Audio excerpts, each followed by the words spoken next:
Tension کی دو قسمیں ہیں.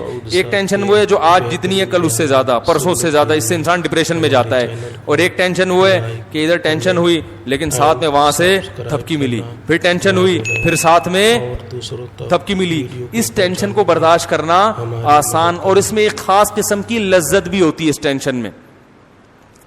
وہ لذت ہوتی ہے امید کی کہ بھائی ٹینشن تو ہے مگر مستقبل میرا اچھا ہے, اللہ کی محبت ملے گی. ضمیر مطمئن رہتا ہے انسان کا کہ میں صحیح سمت پہ جا رہا ہوں. یہ ضمیر کا اطمینان اتنی بڑی اللہ کی رحمت ہے کہ یہ کروڑوں روپے بھی دے کے اگر مل رہی ہو نا تو یہ سستی ہے. لوگ ڈپریشن میں جاتے ہیں, ان کا ضمیر مطمئن بولو بھائی نہیں ہوتا. اگر آپ کو پتا ہو نا میں صحیح ہوں, بڑی بڑی ٹینشنیں برداشت کر لیتا ہے انسان, اس کو پتا ہوتا ہے کہ میں کیا ہوں, صحیح ہوں. دیکھو صحابہ کرام کی جو لڑائی ہوئی, تھوڑے تھوڑے لوگ بڑی بڑی فوجوں پہ غالب آئے. کیوں؟ ان بڑی فوجوں کو اطمینان نہیں تھا کہ ہم صحیح ہیں, اور ان تھوڑے سے کو اطمینان تھا کہ ہم صحیح ہیں. کہاں سے وہ تھوڑے تھوڑے ہوتے ہوتے پوری دنیا پہ غالب آ گئے. تو جب انسان کو کانفیڈنس ہوتا ہے کہ میں صحیح ہوں تو اس کے لائف سٹائل چینج ہو جاتا ہے. میں اکثر ایک واقعہ بیان کرتا ہوں, بس یہ واقعہ بیان کر کے اپنی بیان کو ختم کرتا ہوں. میں اکثر یہ جو واقعات ہیں نا بہت آبزرو کرتا تھا بچپن میں, ابھی بھی کرتا ہوں. کہیں کوئی واقعہ نظر آئے نا تو میں نے دیکھا ہے کہ ہمارے بچپن میں ایک بلی جو ہے نا وہ کہیں سے بوٹی اٹھا کے لائی اور کھا رہی ہے. کتے کی نیت خراب ہو گئی, وہ کتا پنے پر اتر آیا, وہ بلی کے قریب آیا. اب آپ بتاؤ کتا جو ہے بلی سے کئی گنا زیادہ طاقتور ہوتا ہے کہ نہیں ہوتا؟ کیا خیال ہے؟ کتے کو چاہیے تھا ایک تھپڑ لگاتا, بلی سے بوٹی لے کے کھا جاتا, ایک چماڑ لگاتا ہڑک. لیکن کتا آیا اور نا اب کیوں ڈر رہا ہے بلی سے؟ کتے کو یہ احساس ہے کہ رائٹ میرا یہ لے کر آئی ہے, لیکن ہے تو کتا بنا نا, لالچ تو ہے اس میں. اب وہ آگے کھڑا ہوا ہے, ایسے قریب آ رہا ہے نا یوں یوں کر کے, اور بلی کی دم پھول رہی ہے, اسٹائل چینج ہو رہا ہے, آنکھوں کی بناوٹ چینج, اور بوٹی کھانے کو اتنا فوکس نہیں کر رہی جتنا بوٹی بچانے کی فکر اس کو زیادہ ہے. اب میں نے دیکھ رہا ہوں کہ وہ جناب کتا آیا اور یوں یوں نا ڈرتا ڈرتا, حالانکہ کتے کو جب غصہ آتا ہے وہ تو ایسی کی تیسی کر دے بلی کی بھائی, لیکن کتا گھبرا رہا ہے, قریب آ رہا ہے, بلی کی دم پھولتی جا رہی ہے, کتا پھر بھی ہمت کر رہا ہے اور اپنے آپ کو بھائی شعر سنا رہا ہے, جھپٹنا پلٹنا پلٹ کر جھپٹنا لہو گرم رکھنے کے ہیں یہ بہانے. وہ کہہ رہا ہے گھبرا نہیں, تو کتا ہے. بلی سے کیوں ڈر رہا ہے؟ ڈر بھی رہا ہے اندر اندر, لیکن تھوڑا تھوڑا آہستہ آہستہ جب اپنے باڈی کو دیکھتا ہے, اپنے جو ہے نا اپنے کتے ہونے کا احساس اس کو ہوتا ہے, تو کہتا ہے بھائی تو کیسے ڈر گا, تو تیری بےزتی ہو جائے گی, اور بھوک بھی لگ رہی ہے. قریب بھی آ رہا ہے اور بلی کی دم پھولتی جا رہی ہے, لیکن بلی پیچھے نہیں ہٹ رہی. اب دیکھو یہاں بلی کمزور ہے, کتا طاقتور ہے, مگر فتح کس کی ہو رہی ہے؟ بلی کی. یہاں تک کہ جب کتا بالکل بوٹی کے قریب پہنچ گیا, بلی نے رکھ کے چماٹ لگایا ہے اس کے, ایسے چپیٹ مارا ہے نا اس کے منہ پہ, وہ جو غراتا ہوا بھاگا ہے کتا. میں نے کہا یار کاش اس دور میں یوٹیوب ہوتا نا, میں اس کی ویڈیو بنا کے ضرور ڈالتا, اپنے چینل پہ ڈالتا. لوگ کہتے ہیں یہ مفتی صاحب کے بیانات ہو رہے ہیں, یہ کتے بلی کی باتیں. میں کہتا ہوں کتے بلی کی باتیں نہیں, ہمارے بیان میں کتے بلی کی ویڈیو بھی آئے گی, ویڈیو چلا دیتا ہوں. یہ کانفیڈنس بلی میں جو پیدا ہوا ہے, کس نے پیدا کیا؟ کہ میں حق پر ہوں, میرا حق ہے. اور کتے کو جو شکست ہوئی ہے اس کو غصہ ہی نہیں آ رہا, وہ لانا بھی چاہ رہا ہے, غیرت اپنے آپ کو دلا رہا ہے, جھوٹی موٹی کی غیرت, مگر وہ پیدا نہیں ہو رہی. کیوں نہیں ہو رہی بھائی؟ اس لیے نہیں ہو رہی, اس کو پتا ہے کہ میں غلطی پر ہوں. تو انسان میں تو یہ احساس کتے بلی سے کئی گنا زیادہ ہے, کیونکہ اللہ کا شکر ہے انسان کتے نہیں ہے, انسان تو انسان ہے.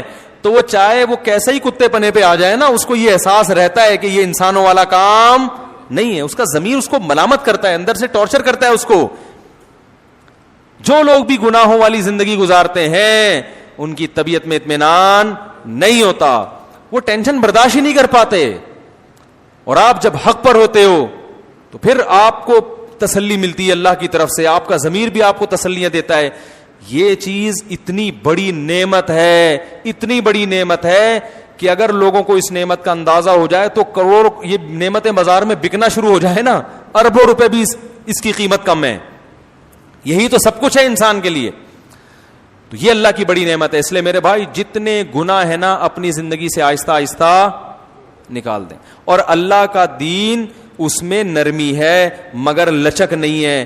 یہ بڑی مسٹیک ہوتی ہے لوگوں سے, لچک کو نرمی سمجھ لیتے ہیں اور نرمی کو لچک. مثلا نرمی بہت ہے, آپ فرض نماز کھڑے ہو کر نہیں پڑھ سکتے, اسلام نے کہا بیٹھ کے پڑھ لو. کیا خیال ہے؟ وضو کا پانی نہیں ہے, تیمم کر لو. وضو نقصان پہنچائے گا, غسل سے مر جائیں گے, سردی ہے, تیمم کر لو. یہ لچک ہے کیونکہ اللہ غفور رحیم ہے. لوگ اس کا مطلب سمجھتے ہیں کہ بھائی اس کا مطلب ہے اللہ تعالیٰ بہت رعایت دے رہا ہے, لہذا بیماری میں اگر چھوڑ دی جائے تو اللہ کیا ہے؟ غفور. نا نا نا, چھوڑنے کی بات نہیں ہے بھائی. کیا آپ کہیں کہ چلو اللہ غفور, سفر ہے ایکچولی ابھی تھکاوٹ ہے تو اگلے ٹائم پہ پڑھ لیں گے؟ نا نا نا بھائی, اس کی اجازت نہیں ہے. جتنی آسانی اللہ نے دینی تھی دے دی, اب اس میں لچک نہیں رکھی ہے, فلیکسیبلٹی نہیں ہے اس میں. اب یہ آپ کو کرنا پڑے گا, کچھ بھی ہو جائے, زمین آسمان ادھر سے ادھر ہو جائے, میدان جہاد میں گھوڑے کی پشت پہ ہو, توپیں چل رہی ہیں, جان کا خطرہ ہے, نماز آپ کو, تبھی تو قرآن نے میدان جنگ میں بھی نماز کا طریقہ بیان کیا. اجازت نہیں ہے آپ کو چھوڑنے کی. روزے میں اللہ نے حکم دے دیا, بیماری میں بھی چھوڑ سکتے ہو, سفر میں بھی, یہ اللہ کی طرف سے آسانی. لیکن لچک نہیں ہے کہ اب آپ اپنی طرف سے اس میں کچھ کر لیں کہ یار چینجنگ, اصل میں ایکچولی آج گرمی بہت ہے, کل میرا پیپر بھی ہے, ایگزام بھی ہے, تو اب میں روزہ سردیوں میں رکھ لوں گا. نا نا نا بھائی, دو آسانی اللہ نے پیدا کر دی, تیسری پیدا کرنے کی آپ کو اجازت نہیں ہے. گرمیوں میں روزہ ہو, ریگستان میں ہو, آپ مزدور ہیں, آپ کے لیے روزہ رکھنا ناممکن بھی کیوں نہ ہو, آپ کو روزہ رکھنا پڑے گا. جب آپ کو جان کا خطرہ ہو تو روزہ توڑ دیں, چھوڑنے کی اجازت نہیں ہے. اس لیے رمضان کا روزہ صرف بیمار چھوڑ سکتا ہے اور مسافر. تمام فقہا کا اتفاق ہے کہ رمضان کا روزہ گرمی میں کنواں کھودنے والا مزدور نہیں چھوڑ سکتا. آج ہم نے اپنی طرف سے جو ہے نا بہت ساری چیزوں میں لوگوں کو کیا دینا شروع کر دی ہے, مذہب کا بیڑا غرق کر دیا ہے. جاب مل رہی ہے, باس کی طرف سے نماز کی اجازت نہیں ہے, جاب جائز نہیں آپ کے لیے. نماز جہاں جہاں چھوڑنا جائز تھا وہ اللہ نے بتا دیا, اور یہ بتا دیا کہ جائز کہیں بھی نہیں ہے نماز کے اوپر, یہ بتا دیا. آپ کہہ سکتے ہیں کہاں کا چھوڑنا جائز ہے, ہمیں بتاؤ. اللہ نے بتا دیا کہیں بھی چھوڑنا جائز نہیں ہے, پڑھنی پڑے گی, سوائے اس کے یا تو بے ہوش ہو جاؤ, ہوش ہی نہ ہو, ایسی کنڈیشن ہو تو ایک الگ بات ہے. تو آج پردہ کرنا پڑے گا عورت کو. ہاں جہاں اللہ نے گنجائش دے دی, بھائی علاج کی غرض سے یا کہیں نکاح کرنا ہے اس کی غرض سے کسی کو دیکھنا ہے تو وہ الگ بات ہے, اس صورت میں گنجائش ہے دیکھنے کی. یا اور جو شریعت کے جہاں گنجائش تھی وہاں تو ہے. آپ کہیں کہ نہیں جی ایکچولی مجھے جاب کرنی ہے تو میں پردہ نہیں کر سکتی, مجھے گرمی بہت لگتی ہے, ایکچولی پسینہ بہت آتا ہے تو میں موٹے کپڑے نہیں پہن سکتی, آپ کو اس کی اجازت بولو نا بھائی نہیں ہے. اسی طرح یاد رکھو, حقوق العباد میں بھی اپنی لاجکیں پیش کر کے لوگوں کا حق نہ مارا کرو. کسی کے گھر جانا ہوا, میرا ایک بڑی عمر کی خاتون ہے بیچاری, ان کے گھر میں گیا تو بیوہ ہیں وہ, تو انہوں نے میری دعوت کی. وہ ماشاءاللہ بڑا گھر, پتہ چلا جی وہ ان کے بھائی نے اب ان کو گھر سے نکال دیا, بیوہ بہن کو. کیوں نکالا؟ کہ بھئی یہ گھر ہم رینٹ پہ دے رہے ہیں. تو میں نے ان سے ویسی باتوں میں پوچھ لیا, میں نے کہا یہ گھر کا مالک کون ہے؟ انہوں نے کہا میرا بھی اس میں حصہ ہے 20% یا 25%. میں نے کہا پھر یہ تو آپ کو نہیں نکال سکتے, لیکن نکال رہے ہیں. کہہ رہے ہیں ہم نے آپ پر خرچ اتنا کیا, ہمیشہ آپ کا خیال کیا ہے, ایکچولی ہم ہی تو آپ کا, اب آپ رہیں کرائے پر رہیں, ہم اس کو کرائے پر. میں نے کہا اگر کرائے پر دیتے ہیں تو اس کرائے کا 20% آپ کو دیں, اس کے لیے بھی تیار نہیں ہے. اور دلائل کے ایکچولی اصل میں وہ ہم ہی تو ہیں, جیسے آج کل جو بھائی بہن کی وراثت کھاتا ہے نا اس کے بعد دلائل بہت ہوتے ہیں. او بھائی جو وراثت کا حکم ہے وہ بیٹی کو جتنا چاہے جہیز دیا ہو آپ نے, باپ کے مرنے کے بعد اس کا وراثت میں حصہ کم نہیں ہوگا, کیونکہ وراثت کے احکام میں اللہ نے لچک نہیں رکھی, وہ دینے پڑیں گے اس کو. لوگ دلائل پہ آ جاتے ہیں, یار اس کو ضرورت نہیں ہے, بھائی جان آپ وہ کروڑ پتی کیوں نہ ہو اور آپ قحط سے مر رہے ہو, پھر بھی اس کا وراثت میں حصہ نکلے گا. دیکھو اسلام میں ایک بھائی ہے جو ارب پتی ہے اور ایک کے پاس گٹکے کے پیسے بھی نہیں ہیں, وراثت میں دونوں کا حصہ برابر ہے. جو غریب ہے وہ یہ کہہ کے زیادہ پیسے نہیں لے سکتا کہ تمہیں کیا ضرورت ہے لہذا یہ پلاٹ بھی میرا ہو گیا. او بھائی نہیں لے سکتے آپ کو دینا پڑے گا. اسی طرح ماں اپنے بچوں کی وراثت غصب بولو بھائی نہیں کر سکتی. اب باپ مر جاتا ہے تو اماں کیا کہتی ہیں, یہ میرا مکان ہے, میں اپنی زندگی میں کسی کو حصے بقیے نہیں کرنے دوں گی. ابھی باپ کا کفن میلا نہیں ہوا, میرے میاں کی جائیدادیں بٹنا شروع ہو گئیں, نہیں میں نہیں دوں گی, میں یہ نہیں کروں گی. بھائی یہ آپ کا ہے ہی نہیں, یہ کس کا ہے؟ یہ اللہ نے جس کا کہہ دیا یہ اس کا ہے. اس میں بیٹے کا اتنا ہے, بیٹی کا اتنا. میرے پاس کیس آتے ہیں, میں کہتا ہوں بھائی اماں کا 8واں حصہ ہے 12.5%, اس کے بارے میں اماں کو اللہ نے اختیار دیا ہے کہ وہ ایک دھیلا بھی کسی کو نہ دیں. وہ کہیں یہ میرا ہے, میرے میاں سے مجھے 8واں حصہ ملا ہے 12.5%, یہ میں کسی کو نہیں دوں گی. بالکل رائٹ ہے ان کا, باقی ان کا ہے ہی نہیں تو کسی کو دینے کا, وہ تو اللہ نے دے دیا نا. کیا ہو گیا بھائی؟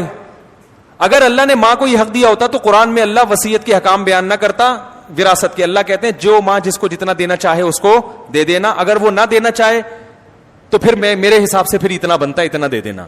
کہیں بھی قرآن نے نہیں کہا. اللہ نے کہا یوصیکم اللہ فی اولادکم, اللہ نے تمہاری اولاد کے بارے میں تمہیں بتا دیا. ابا مرے گا, بیٹے کو دگنا, بیٹی کو اس کا آدھا ملے گا, تو وہ ملے گا. اس میں ماں کو روکنے کا رائٹ نہیں ہے.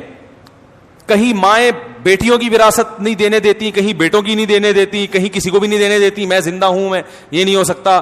تو بھائی جب آپ کا انتقال ہوگا, اللہ نہ کرے آپ کو اللہ زندگی دے, تو پتہ نہیں اس وقت کتنی تبدیلیاں ہو چکی ہوں. بعض دفعہ آپ کا انتقال 30 سال کے بعد ہو رہا ہے, بچوں کو ضرورت اب ہے, وہ 30 سال کے بعد بچے کہیں گے ابا اب اماں اب ہمارے انتقال کا ٹائم آ چکا ہے, اب ہم نے اس وراثت کا کرنا کیا ہے.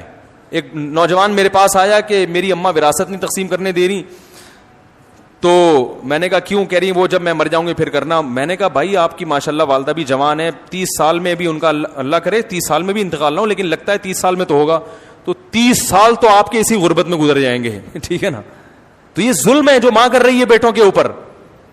تو یہ وہ احکام ہے جس میں شریعت نے لچک نہیں رکھی. ایسا کیس آیا ابھی JTR پہ, کسی نے پوچھا تھا کہ باپ کا انتقال ہوا, اکلوتی بیٹی تھی, چچا نے پوری وراثت پہ قبضہ کیا اور بیٹی کو کہا کہ تم میری ہو گئی ہو, میں تمہیں پالوں گا, اب بس میں ساری ذمہ داری. وراثت میں نہیں دیا اس کو حصہ کہ بھائی تم جب میری بیٹی بن گئی تو تمام ذمہ داریاں کس کے کندھوں پر ہیں؟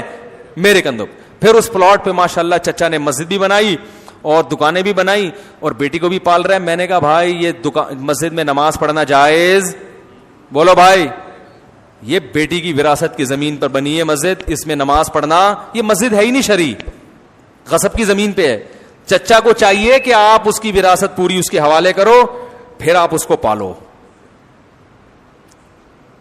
کیا خیال ہے؟ پھر پالو آپ اس کو, پھر لوگ کہیں گے ماشاءاللہ. اب ساری وراثت کھا کے آپ بھتیجی کی کفالت کر رہے ہو, یہ اللہ کی طرف سے اجازت نہیں ہے. تو بھائی اپنے آپ کو شریعت کا پابند بناؤ, ایک دائرے میں لے کر آؤ, اس کے حساب سے حقوق کا تعین کرو, اخپل طریقے سے فیصلہ نہ کرو. آپ پٹھان ہیں بھائی, اخپل طریقہ پتہ ہے نا کسے کہتے ہیں؟ اخپل طریقہ ہے. اخپل طریقے سے فیصلے کر رہے ہیں کہ یہ اصل میں یوں ہو رہا ہے, اخپل طریقے سے جرگے بیٹھ کے فیصلہ کر رہے ہیں.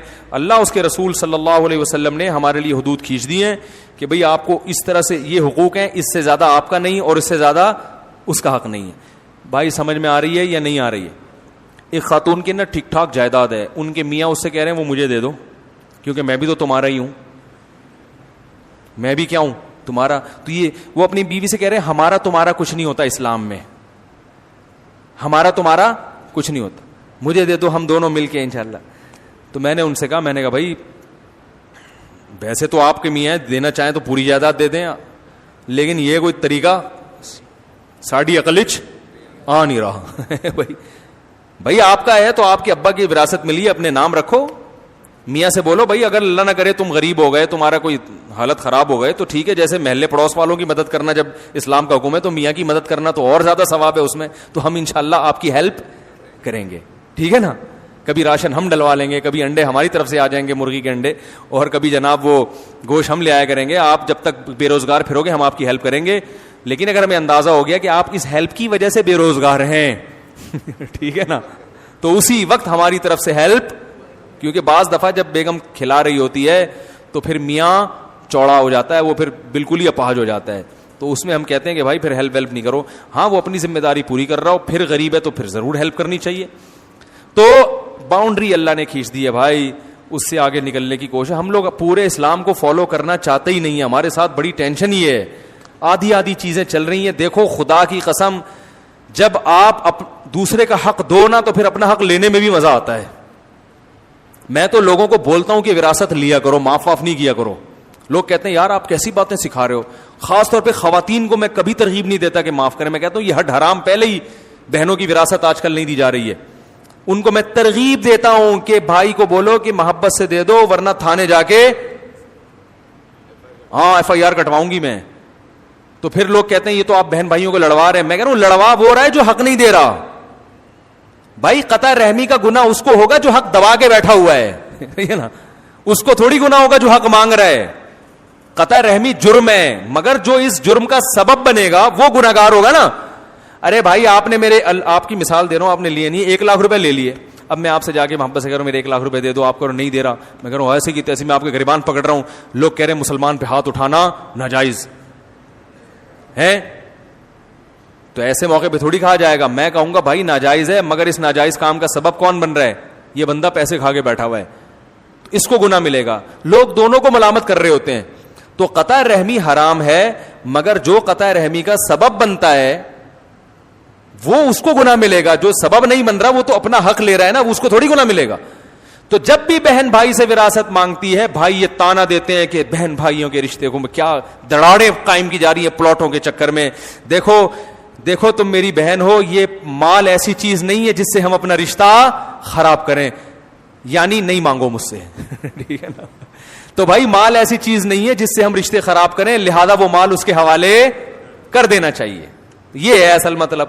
تو ہر آدمی اپنے مطلب کہ وہ نمازیں دیکھو, ٹرین میں ادھر کوئی منہ کر کے نماز پڑھ رہا ہے, کوئی کھڑکی طرف منہ کر کے, ان سے بولو بھائی قبلے کی طرف. کہہ رہے ہیں بھائی سفر میں تو 4 کی 2 کر دی اللہ نے, تو سفر میں تو آسانی ہے. اب بھائی اللہ نے 4 کی 2 کی ہے, مگر اللہ نے کہیں بھی یہ نہیں کہا قرآن میں کہ سفر میں قبلہ ہی معاف ہو گیا بھائی, یہ کہیں نہیں کہا.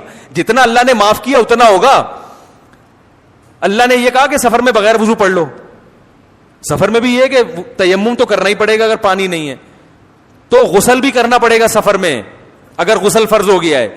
تو جو اللہ نے کر دیا اتنا تو بھائی ٹھیک ہے, جو نہیں کیا اس میں آپ کو فنڈر بننے کی ضرورت, بولو نا, اس میں فنڈر گیری کی ضرورت نہیں ہے آپ کو. تو ہر آدمی گنجائشیں نکال کے فنڈر بنا ہوا ہے, اور وہ خود قیاس اجتہاد کر کے یہ ہے فلانا ہے ڈمکانا ہے, ادھر سے اس کا کھا لیا ادھر سے. آج ایک کیس آیا, بیٹھے ہوئے, ناراض نہیں ہونا, بتا دوں آپ کا نام نہیں آئے گا کہیں بھی, ویسے تو آ گئے آپ ٹھیک ہے نا. میرے پاس بعض ایسے کیس بھی آتے ہیں کہ لوگ جھوٹے کیس کر دیتے ہیں دوسرے پر اس کو پریشان کرنے کے لیے. میں کہتا ہوں بھائی یہ جائز نہیں ہے جھوٹا کیس کرنا. کہہ رہے نہیں وہ بڑا ظالم ہے. تو ظالم ہے تو جو جتنا ظلم ہے اس حساب سے تو آپ اس کو نچوڑ سکتے ہیں, جو چیز نہیں ہے وہ کھاتا اس میں ڈال دیا. تو باؤنڈری شریعت نے ایک متعین کی ہے, اس کے تحت رہتے ہوئے آپ اپنا حق لیں. میں تو کہتا ہوں اس زمانے میں حق لینا بھی چاہیے. ہاں جہاں شریعت نے حق چھوڑنے کی ترغیب دی ہے وہاں چھوڑ سکتے ہیں. وہ کہاں ترغیب دی ہے یہ ایک الگ موضوع ہے. بعض جگہوں پہ حق چھوڑنا, حق پہ ہوتے ہوئے بھی حق چھوڑیں گے تو ثواب ملے گا آپ کو. وہ کون سی جگہ ہیں وہ بھی میرا موضوع نہیں ہے, لیکن عمومی حالات میں اگر لوگ وراثت کے معاملے میں نرم گوشہ اختیار کرتے ہیں تو اس کا بڑا نقصان ہوتا ہے. لوگ وراثتیں تقسیم ہونا ختم ہو گئی ہیں, یہ بڑا نقصان ہوتا ہے. اللہ تعالیٰ عمل کی توفیق عطا فرمائے. ابھی سوال کا وہ کر لیں, سوال جواب کی نشست نماز کے بعد رکھ لیں. بیٹھیں گے آپ لوگ ہے بھائی؟ نہیں, جو بیٹھیں گے وہ ہاتھ کھڑا کریں تاکہ میں لوگوں کی اندازہ لگاؤں نا کہ ایسا تو نہیں تھک گئے ہوں. بیٹھیں گے تو پھر ایسا کرتے ہیں, ابھی اذان ہونے والی ہے, 10 منٹ میں نماز ہو جائے گی, تو نماز کے بعد 15-20 منٹ کی مجلس رکھ لیتے ہیں. اس میں آپ نے جو سوال پوچھنے وہ کھڑے ہو کر پوچھ لیے گا. جو پرچی پہ کھڑے ہو کے پوچھتے ہوئے شرم آ رہی ہے, کوئی گھریلو مسئلہ ہے تو پرچی پہ لکھ کے پوچھ سکتے ہیں. تو پھر ہم نماز کے بعد دوبارہ بیٹھتے ہیں انشاءاللہ. زیادہ ٹائم نہیں ہوگا, 15 سے 20 منٹ انشاءاللہ بیٹھیں گے. جو سوال آپ لوگوں نے پوچھنا ہے وہ آپ پوچھ سکتے ہیں. یہ جو میں نے آج بیان کیا اسی سے متعلق کوئی دل میں سوال ہو, اشکال ہو تو کھل کے پوچھیں. ایک بات خوب اچھی طرح ذہن میں رکھ لیں کہ جو مرضی پوچھنا ہو آپ سے انشاءاللہ مجھے غصہ نہیں آئے گا. سمجھ رہے ہیں؟ بعض لوگ نا علماء سے پوچھتے ہوئے ڈر رہے ہوتے ہیں کہ کہیں میٹر شارٹ نہ ہو جائے ان کا. البتہ یہ ضرور ہے کہ میں ہر سوال کا جواب دوں گا نہیں. میں اگر یہ سمجھوں گا کہ یہ غیر اہم سوال ہے یا بیہودہ سوال ہے تو میں وہ پی ضرور جاؤں گا, کیونکہ ہر سوال کا جواب دینے کا نہیں ہوتا. بعض دفعہ کوئی فتنہ پرست کوئی ایسے سوال پوچھ رہا ہوتا ہے جس سے آگ لگا دے. تو پوچھنے میں آپ بخل سے کام نہ لیں, کیونکہ اس چکر میں لوگوں کے ذہن میں بہت سے صحیح سوالات بھی ہوتے ہیں, وہ پوچھ نہیں پاتے.